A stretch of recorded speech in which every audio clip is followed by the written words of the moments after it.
ലക്ഷക്കണക്കിന് ആളുകളാണ് ഈ വള്ളംകളി കാണാൻ വേണ്ടി ചമ്പക്കുളത്ത് എത്തിച്ചേരുന്നത്. ഇതിപ്പോൾ തന്നെ മാധ്യമ സുഹൃത്തുക്കൾക്കറിയാം, 2 വള്ളങ്ങളുടെ റിഹേഴ്സൽ കാണാൻ തന്നെ നിരവധി കായിക പ്രേമികളും വള്ളംകളി പ്രേമികളുമാണ് ഈ ചമ്പക്കുളം ആറിൻ്റെ ഇരുവശത്തുമായി ചേർന്നിട്ടുള്ളത്.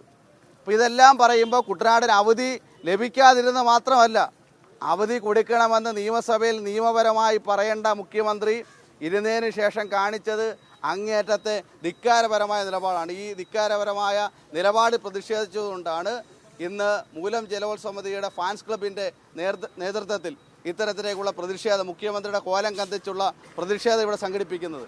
നിരന്തരമായി വർഷങ്ങളായിട്ട് മൂലം ജലോത്സവം നടക്കുന്ന ആ ദിവസം നമുക്ക് പ്രാദേശികമായ അവധി നൽകണമെന്നുള്ളത് നിരന്തരമായിട്ട് മാറി മാറി വന്ന സർക്കാരുകളോട് നമ്മൾ അന്നത്തെ കുട്ടനാട് MLA അത് നിരന്തരമായി പറഞ്ഞുകൊണ്ടിരിക്കുന്നതാണ്. പക്ഷേ എന്നാൽ ഇപ്പോൾ UDFിൻ്റെ ഭരണമാണ്. ആ UDFിൻ്റെ പ്രതിനിധിയായ ബഹുമാനപ്പെട്ട MLA റെജി ചെറിയാൻ അദ്ദേഹം ഇത് സബ്മിഷനിലൂടെ അവതരിപ്പിക്കുകയാണ്.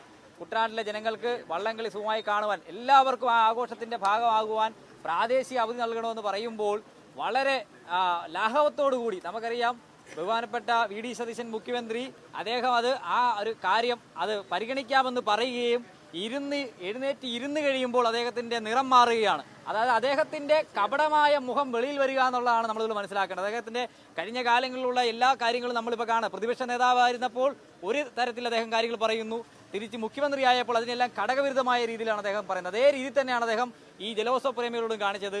അദ്ദേഹം ഇത് പരിഗണിക്കാമെന്ന് പറയുകയും ഇരുന്ന ശേഷം തന്നെ അദ്ദേഹം പറയുകയാണ് ഒരു കാരണവശാലും കൊടുക്കത്തില്ലെന്നാണ് പറയുന്നത്. അദ്ദേഹത്തിൻ്റെ ആ ബോഡി ലാംഗ്വേജ് ശ്രദ്ധിച്ചാൽ തന്നെ അറിയാം, വളരെ ധിക്കാരപരമായ രീതിയിൽ കുട്ടനാട്ടിലെ ജനങ്ങളെ ആകമാനം അപമാനിക്കുന്ന തരത്തിൽ, കുട്ടനാട്ടിലെ ജനങ്ങൾ തെരഞ്ഞെടുത്ത് വിട്ട ജനപ്രതിനിധിയെ അപമാനിക്കുന്ന രീതിയിൽ, കുട്ടനാട്ടിലെ ജലോത്സവ പ്രേമികളെ അപമാനിക്കുന്ന രീതിയിലാണ് ബഹുമാനപ്പെട്ട മുഖ്യമന്ത്രിയുടെ ഭാഗത്തുണ്ടായ പ്രതികരണം ഉണ്ടായത്. ആ അപമാനത്തിന് തീർച്ചയായും അദ്ദേഹത്തിന് ശക്തമായ രീതിയിൽ അദ്ദേഹം മാപ്പ് പറയണം എന്ന് തന്നെയാണ് ഞങ്ങൾ പറയുന്നത്. കുട്ടനാട്ടിലെ ജനതയോട്, വള്ളംകളി പ്രേമികളോട് അദ്ദേഹം മാപ്പ് പറയണം.